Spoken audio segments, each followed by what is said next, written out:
Vamos admitir que essa esfera seja um condutor carregado, né? A gente vai falar sobre condutores carregados ainda no capítulo 3, capítulo 4 também, certo?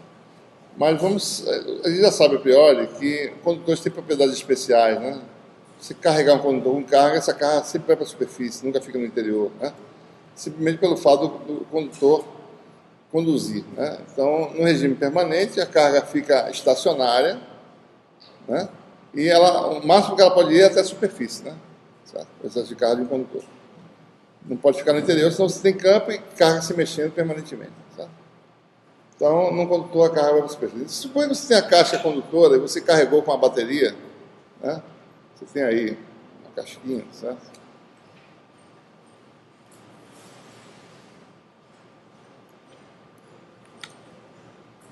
Você tem aí uma casca.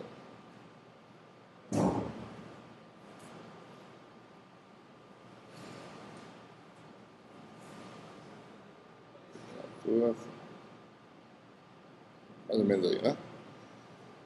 E eu venho aqui, tá certo? Isso aqui é uma casca condutora, eu vou já colocar os parâmetros. Eu venho aqui e eu vou submergir essa casca condutora carregada num material dielétrico, tá certo?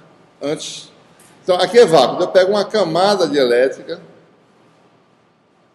Deixa eu botar uma camada de raio A da caixa, raio B da camada, né?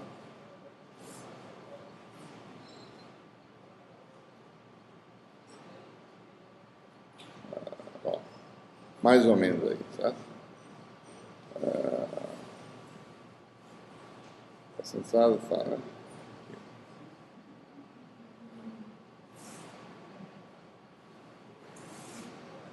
Tá? Então nós temos aí essa situação, raio A, deixa fininho mesmo assim, por enquanto. Raio da casca dessa B, né? Essa região amarelinha aqui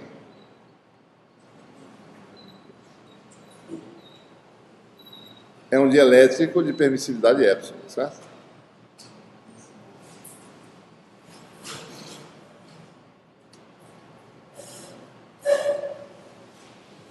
Isso aqui, eu carreguei a minha casca, essa esferinha de raio A, com a densidade superficial de carga OS, né? Bom, você tem aqui fora o vácuo. Então eu tinha a casca no vácuo. Eu peguei uma camada de raio B, né, raio interno A, de dielétrico isolante, e cobri essa caixa, certo?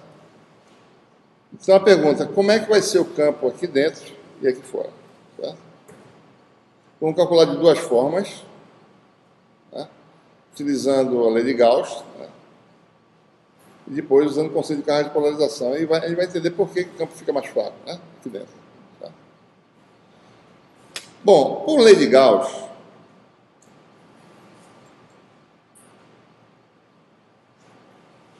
esse é um problema de altíssima simetria, certo?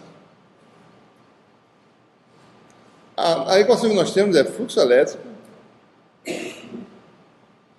igual a carga envolvida, né?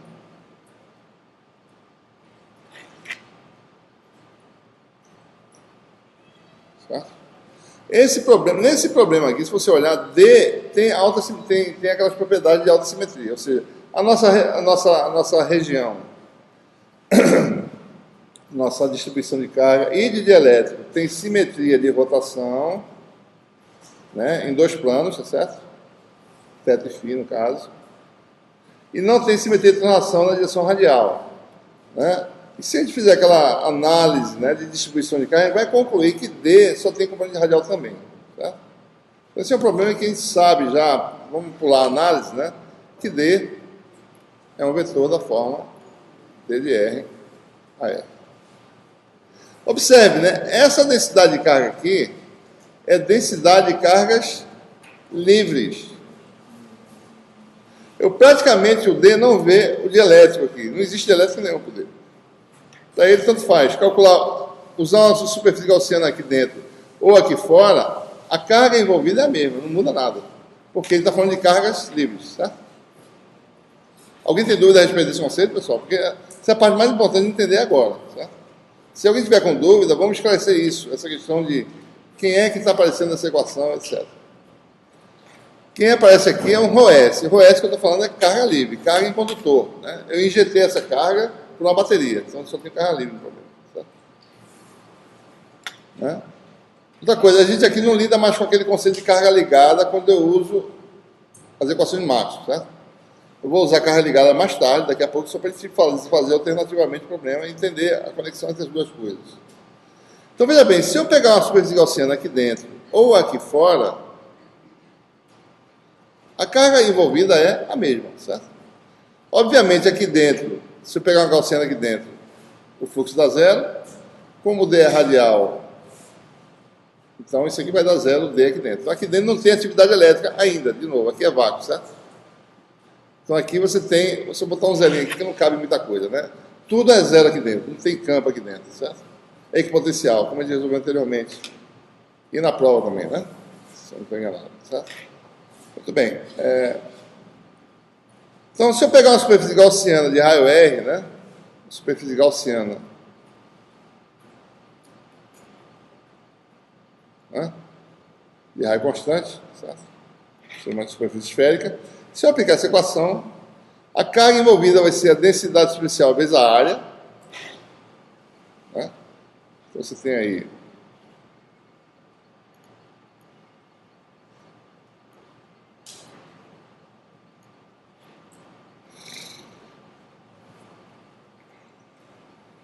integral de ρdV, né? Vai ser a carga envolvida, que é ρS, esse 4πa2,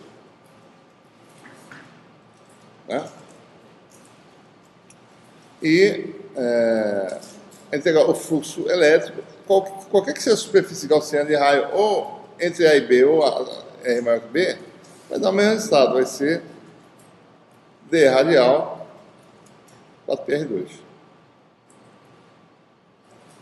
Igualando essas duas equações, você tem o D, né? O D para esse problema vai ser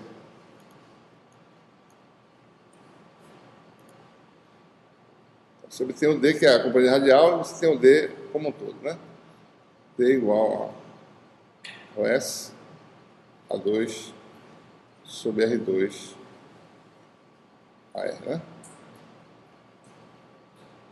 Resposta para o vetor de densidade de fluxo elétrico. E aí a gente analisa agora quem é o campo elétrico aqui, chamar de E1, dentro do dielétrico, e chamar o campo E fora do dielétrico, certo? E2. Ora, aqui dentro, na região 1, né?